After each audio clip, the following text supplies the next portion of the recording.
ओम शांति।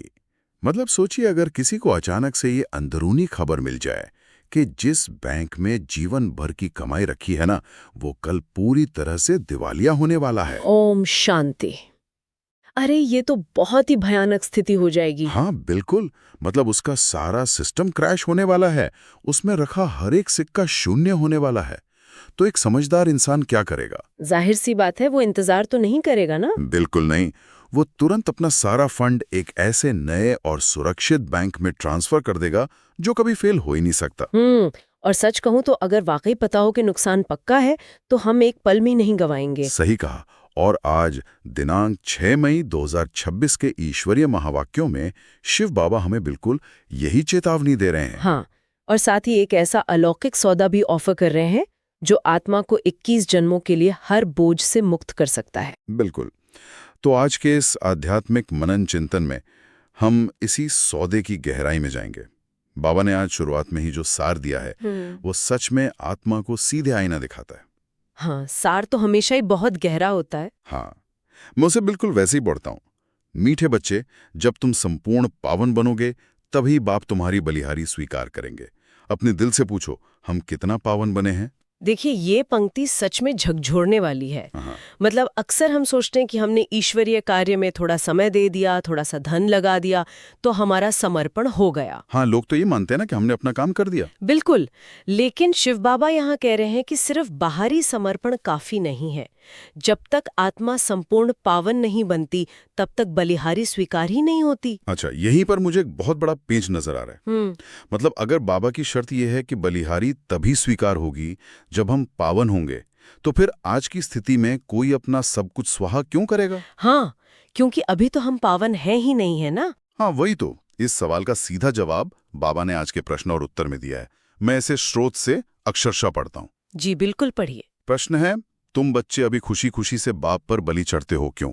और उत्तर है, क्योंकि तुम जानते हो अभी हम बलिहार जाते हैं तो बाप 21 जन्मों के लिए बलिहार जाते हैं। तुम बच्चों को यह भी मालूम है कि अब इस अविनाशी रुद्र ज्ञान यज्ञ में सब मनुष्य मात्र को स्वाहा होना ही है। इसलिए तुम पहले ही खुशी खुशी से अपना तन मन धन सब कुछ स्वाहा कर सफल कर लेते हो। अरे वाह!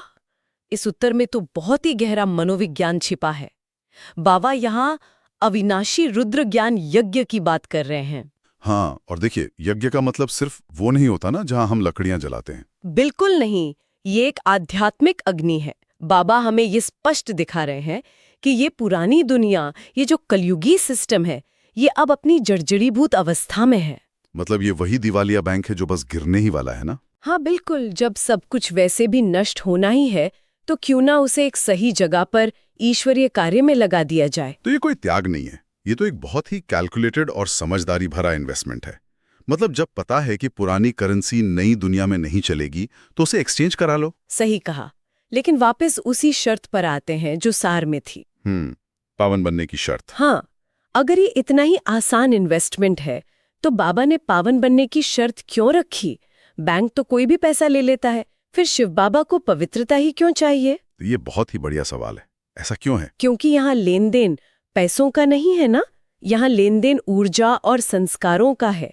बाबा समझाते हैं कि इस ईश्वरीय बैंक में सिर्फ भौतिक चीजें ट्रांसफर नहीं होती। मतलब जब हम तन मन धन कहते हैं तो उसमें मन भी शामिल है? बिल्कुल। मन को स्वाहा करने का मतलब है अपने पुराने देह अभिमान, अपने स्वार्थ और विकारों को स्वाहा करना। अच्छा, तो अगर कोई सिर्फ धन दे रहा है लेकिन अंदर अहंकार भरा है कि मैंने इतना बड़ा दान किया, तो वो करेंसी अशुद्ध हो गई। एकदम सही पकड़े। बाबा को वो अशुद्ध करेंसी नहीं चाहिए, उन्हें आत्मा की वो शुद्ध भावना चाहिए। जब आत्मा बिना किसी स्वार्थ के अपना सब कुछ सफल करती है तब वो सौदा पूरा होता है। ये नजरिया तो बिल्कुल ही अलग है। मतलब अगर मैं कोई ईश्वरीय सेवा कर रहा हूँ लेकिन चाहत है कि लोग मेरी तारीफ करें, तो वो बलिहारी स्वीकार नहीं हुई, क्योंकि उसमें मैंपन आ गया। वो अपवित्रता मिक्स हो गई ना उसमें। और इसीलिए बाबा बार बार कहते हैं कि अपनी दिल से पूछो, हम कितना पावन बने हैं। ये तो बहुत ही सूक्ष्म चेकिंग हो गई सच में। लेकिन अगर हम थोड़ा पीछे जाएं और आत्मा की इस पूरी यात्रा को देखें तो एक सवाल उठता है। कैसा सवाल? मतलब अगर पावन बनना इतना ही महत्वपूर्ण है तो शुरुआत में तो हम पावन ही थे ना। बाबा तो हमेशा आधा आधा कल्प का कॉन्ट्रास्ट समझाते हैं। बिल्कुल समझाते हैं। तो फिर ये परिवर्तन कैसे हुआ? हम पाप आत्मा बन कैसे गए? देखिए, इसे समझने के लिए हमें कर्मों की उस गुह्य गति को देखना होगा जो पूरे कल्प यानी इस पूरे चक्र में चलती है। अच्छा। हम जानते हैं कि पहले आधे कल्प में, मतलब सतयुग और त्रेता युग में, आत्मा अपनी संपूर्ण सतोप्रधान स्थिति में होती है, पूरी तरह से पवित्र। हाँ, मैं इस यात्रा को ना एक अत्याधुनिक रिचार्जेबल बैटरी की तरह देखता हूँ। मतलब जब बैटरी नहीं थी तो वो 100% चार्ज थी। बहुत ही सटीक उदाहरण है ये। हाँ, उसकी ऊर्जा अपने चरम पर थी। लेकिन जैसे जैसे आत्मा ने जन्म मरण के चक्र में यात्रा की, वो डिस्चार्ज होती गई। और अब कलयुग के अंत तक आते आते ये बैटरी पूरी तरह से तमोप्रधान हो गई है। मतलब इसकी रेड लाइट ब्लिंक कर रही है अब। बिल्कुल। लेकिन यहां मुझे एक बात हमेशा उलझाती है। मतलब भक्ति मार्ग में भी तो लोग बहुत दान पुण्य करते हैं, बड़े बड़े यज्ञ करते हैं। तपस्या भी करते हैं। हाँ, तो क्या उन सब अच्छे कर्मों से ये बैटरी वापस चार्ज नहीं हो सकती? नियत तो अच्छी होती है ना दान करते वक्त। कि ये पूरी दुनिया इस समय एक पतित दुनिया है। अच्छा, तो इसका मतलब क्या हुआ? बाबा एक बहुत गहरी बात कहते हैं कि यहाँ पतित आत्मा दूसरी पतित आत्मा को दान करती है। अरे, मतलब दोनों ही तरफ की बैटरी डिस्चार्ज है, देने वाले की भी और लेने वाले की भी। बिल्कुल सही। जब डोनर भी विकारों से ग्रस्त है और रिसीवर भी, तो उस लेन देन में जो आध्यात्मिक ऊर्जा है वो सतोप्रधान हो ही नहीं सकती। हाँ, जैसे पुरानी और खराब केबल से हम चाहें कितनी भी कोशिश कर लें, बैटरी फुल चार्ज हो ही नहीं सकती। एकदम सही। और इसी बात को गहराई से समझने के लिए हमें कर्म, अकर्म और विकर्म की फिलॉसफी समझना बहुत जरूरी है। हम हमेशा सुनते हैं कि कलयुग में हर कर्म पाप बन जाता है, जबकि सतयुग में वही कर्म पाप नहीं बनता। मतलब काम तो वहां भी होते ही होंगे ना? यही तो सबसे बड़ा रहस्य है। देखिए, सतयुग जिसे बाबा रामराज्य कहते हैं, वहां रावण यानी 5 विकार होते ही नहीं है। मतलब काम, क्रोध, लोभ, मोह, अहंकार, ये सब वहां नहीं है? बिल्कुल नहीं। जब आत्मा के अंदर कोई विकार ही नहीं है, कोई स्वार्थ नहीं है, तो उसके द्वारा किया गया हर कर्म पूरी तरह से शुद्ध होता है। उसे अकर्म कहते हैं। अकर्म यानी वो कर्म जिसका कोई पाप का खाता नहीं बनता। हाँ, क्योंकि वहां इंटेंशन पूरी तरह से देही अभिमानी है। मैं आत्मा हूं, ये स्मृति वहां नेचुरल होती है। लेकिन कलयुग में तो हम रावण के राज्य में है ना? बिल्कुल। यहाँ हमारी इंटेंशन में कहीं ना कहीं विकार मिले हुए हैं।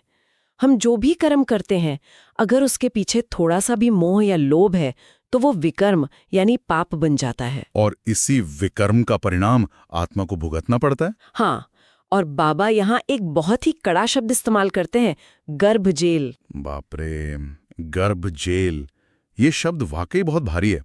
दुनिया में तो जन्म लेने को एक बहुत बड़ी खुशी माना जाता है, लेकिन बाबा इसे जेल कह रहे हैं।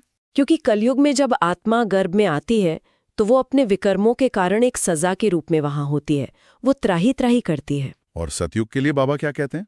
सतयुग के लिए बाबा गर्भ महल शब्द का प्रयोग करते हैं, क्योंकि वहां कोई विकर्म नहीं है तो कोई सजा भी नहीं है। ये कंट्रास्ट तो बहुत हैरान करने वाला है।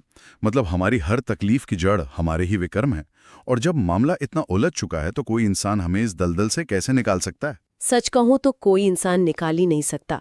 और इसीलिए शिव बाबा स्पष्ट करते हैं कि कोई भी मनुष्य, यहाँ तक कि ब्रह्मा, विष्णु, शंकर या श्री कृष्ण भी गॉड फादर नहीं कहला सकते। ऐसा क्यों? मतलब श्री कृष्ण तो संपूर्ण पावन है ना? हाँ, लेकिन वो भी तो इस जन्म मरण के चक्र में आते हैं। जो खुद सीढ़ी उतरता है, जो खुद इस नाटक का हिस्सा है, वो दूसरों को इस चक्र से बाहर कैसे निकल सकता है? अरे हाँ, ये तो सोचने वाली बात है। गॉड फादर सिर्फ वो हो सकता है जो जन्म मरण के इस चक्र से बिल्कुल बाहर हो, जो कभी डिस्चार्ज न होता हो। और वो सिर्फ एक निराकार शिव बाबा है। मतलब अगर आप खुद दलदल में फंसे हैं तो आप दूसरों को बाहर नहीं खींच सकते। बिल्कुल। बाहर निकालने के लिए किसी ऐसे की जरूरत है जो ठोस जमीन पर खड़ा हो। और शिव बाबा उसी ठोस जमीन पर हैं। अच्छा, बाबा ने कलयुग के इस दलदल को एक बहुत ही प्रसिद्ध कहानी से भी जोड़ा है ना, रामायण का उदाहरण। हाँ, जब भी हम रामायण की बात करते हैं तो दिमाग में सीता का वो दृश्य आता है जो शोक वाटिका में बैठी है, दुखी है, और चारों तरफ रावण के पहरेदार हैं। और बाबा आज समझाते हैं कि ये कोई हजारों साल पुरानी ऐतिहासिक घटना मात्र नहीं है। वास्तव में ये आज की दुनिया का आध्यात्मिक आईना है। मतलब आज सिर्फ एक सीता नहीं, बल्कि पूरी मानव जाति, सभी मनुष्य मात्र उसी सीता की स्थिति में है। बिल्कुल। हम सब रावण की जेल में, यानी 5 विकारों की इस विशाल शोक वाटिका में कैद हैं। यहाँ एक बात बहुत दिलचस्प है। बाबा ने इसे शोक वाटिका कहा है।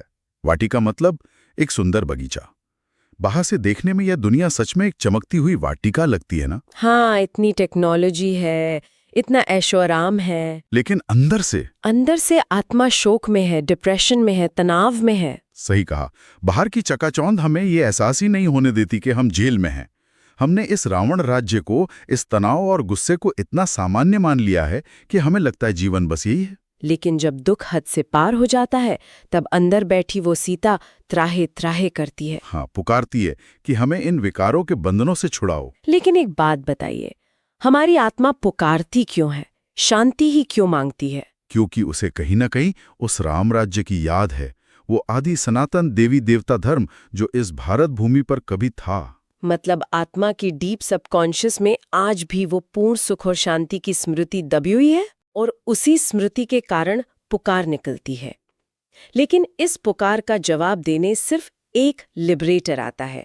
दुनिया का कोई गुरु हमें इस वाटिका से पार नहीं ले जा सकता। तो फिर रास्ता क्या है? शिव बाबा बहुत ही स्पष्ट और सीधा रास्ता बताते हैं रावण की इस जेल से छुटने का।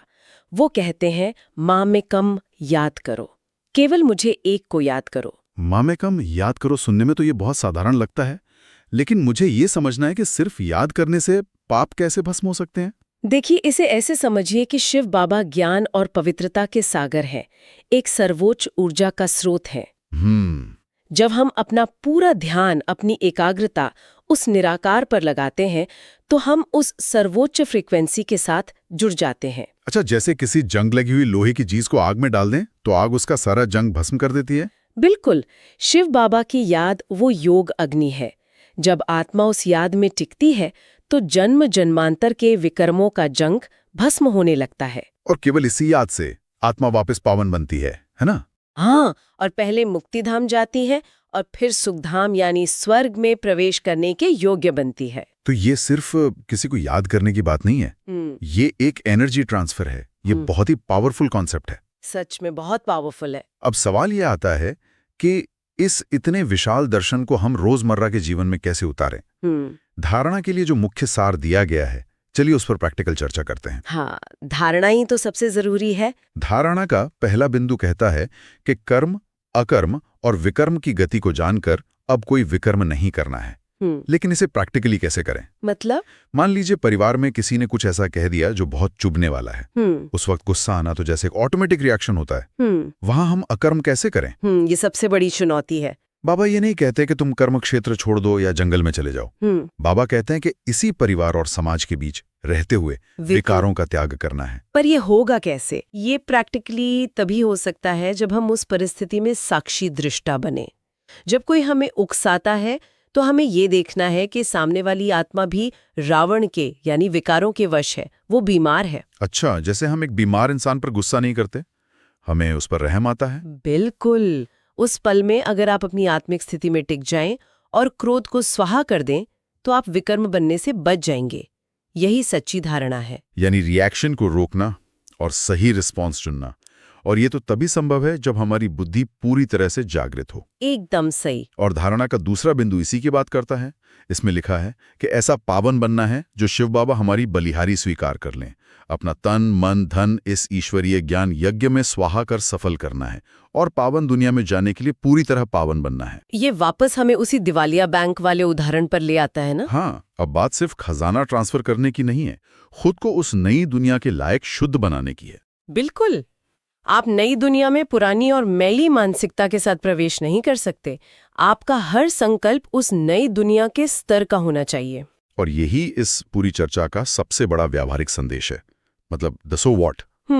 निष्कर्ष यही है कि आत्मा को अब हर पल अपनी चेकिंग करनी है। हाँ, दुनिया का शोर बहुत तेज है, विकर्षण हर कदम पर हैं, लेकिन हमें अपना ध्यान इन सब से हटाकर केवल एक ज्ञान सागर शिव बाबा की याद में एकाग्र करना है। और हमारी हर सोच, हमारे हर शब्द और हर कर्म इस बात पर आधारित होने चाहिए कि क्या ये मुझे स्वर्ग में जाने योग्य पुण्य आत्मा बना रहे हैं? क्या मेरा ये कर्म अकर्म है या विकर्म? ये चेकिंग ही हमें अलर्ट रखती है और रावण की जेल से बाहर निकलने का रास्ता साफ करती है। और इस रास्ते पर चलने के लिए बाबा हमें रोज शक्तियां देते हैं। चलिए फिर आज के उन वरदान और स्लोगन को ग्रहण करते हैं जो हमें इस यात्रा में विघ्न विनाशक बनाते हैं। मैं स्रोत से वरदान को बिल्कुल अक्षरशः पढ़ता हूं। जी पढ़िए। वरदान। नॉलेज की लाइट माइट द्वारा विघ्न विनाशक बनने वाले मास्टर नॉलेजफुल भव। इस वरदान में दो शब्द बहुत खास हैं, लाइट और माइट। हाँ, क्योंकि आध्यात्मिक ज्ञान सिर्फ एक थ्योरी नहीं है। नॉलेज एक लाइट यानी रोशनी है जो हमें सही और गलत का रास्ता दिखाती है। लेकिन सिर्फ रास्ता जानना काफी नहीं है ना, उस पर चलने की माइट यानी शक्ति भी चाहिए। बिल्कुल, और जो आत्माएं निरंतर शिव बाबा के साथ कंबाइन रहती हैं उन्हें ये शक्ति मिलती है। फिर चाहे सामने कितनी भी बड़ी परिस्थिति या विघ्न क्यों ना आ जाएं, वे घबराती नहीं है। वे गणेश जी की तरह स्वयं विघ्न विनाशक बन जाती हैं। हाँ, ज्ञान की इस लाइट और माइट से वे जीवन की किसी भी परीक्षा में कभी हार नहीं खा सकती। ये बहुत ही शक्तिशाली अनुभव है। और आज का जो स्लोगन है वो भी अपने आप में एक बहुत बड़ा सीक्रेट खोलता है। मैं इसे अक्षरशः पढ़ता हूं। हाँ। स्लोगन। अंदर बाहर जो भी बुराइयां हैं उन्हें संपूर्ण विल कर दो तो विल पावर आ जाएगी। अरे वाह, ये तो शब्दों का बहुत ही सुंदर खेल है। हाँ, अपनी बुराइयों को विल कर दो यानी बाबा को दे दो तो आपके अंदर विल पावर यानी संकल्प शक्ति आ जाएगी। ये एक बहुत ही प्रैक्टिकल फॉर्मूला है। हम अक्सर शिकायत करते हैं ना कि हमारे अंदर बुराइयों से लड़ने की विल पावर नहीं है, हम कमजोर महसूस करते हैं। बहुत बार ऐसा होता है। बाबा कहते हैं कि तुम्हें बुराइयों से कुश्ती नहीं करनी है, तुम बस अपनी कमजोरियों को, अपने विकारों को मुझे विल कर दो, सौंप दो। अच्छा, तो जब हम सच्चे दिल से अपनी बुराइयों को स्वाहा कर देते हैं तो आत्मा के अंदर जो खाली जगह बनती है वो ईश्वरीय शक्ति से भर जाती है। बिल्कुल, असली विल पावर वहीं से आती है। तो मतलब विल पावर बाहर से नहीं लानी है बल्कि अंदर की कमजोरियों की जगह खाली करनी है ताकि शिव बाबा की शक्ति वहां आ सके। एकदम सही। और इसी सहजता और शक्ति को धारण करने के लिए बाबा ने आज एक विशेष अव्यक्त इशारा भी दिया है। जी, स्रोत के अनुसार वो अव्यक्त इशारा कुछ इस प्रकार है। सदा, अचल, अडोल, एक रस स्थिति का अनुभव करो। और इसके साथ बाबा ये भी स्पष्ट करते हैं कि ये समय अब खेल करने का नहीं है बल्कि स्वयं समर्थ बनकर निर्बल आत्माओं को समर्थ बनाने का है। अपनी एकांत प्रियता और एकाग्रता का अभ्यास बढ़ाएं। ये इशारा हमें हमारी जिम्मेदारी का बहुत गहराई से एहसास कराता है। दुनिया में चारों तरफ जो उथल-पुथल है उसमें बहुत सी आत्माएं निर्बल हो रही हैं, डर रही हैं। हाँ, उन्हें एक ऐसे सहारे की जरूरत है जो खुद डगमगाए नहीं। और हम वो अचल और अडोल सहारा तभी बन सकते हैं जब हम खुद एकांत प्रिय होंगे, जब हमारी एकाग्रता बाहर के शोर से हटकर उस एक निराकार बाप पर पूरी तरह से टिकी होगी। तो आज का ये गहरा मनन चिंतन हमें एक बहुत ही स्पष्ट दिशा देता है। बिल्कुल। पुरानी दुनिया रूपी दिवालिया बैंक से अपना ध्यान हटाकर स्वयं को पावन बनाने के उस अलौकिक सौदे में लग जाना है। अपनी बैटरी की चेकिंग करनी है और बुराइयों को विल करके ईश्वरीय विल पावर को महसूस करना है। हाँ, और अपनी एकांत प्रियता और एकाग्रता का अभ्यास बढ़ाना है। यही समय की पुकार है। तो चलिए इसी एकरस स्थिति में टिकने का अभ्यास करते हैं। ओम शांति। ओम शांति।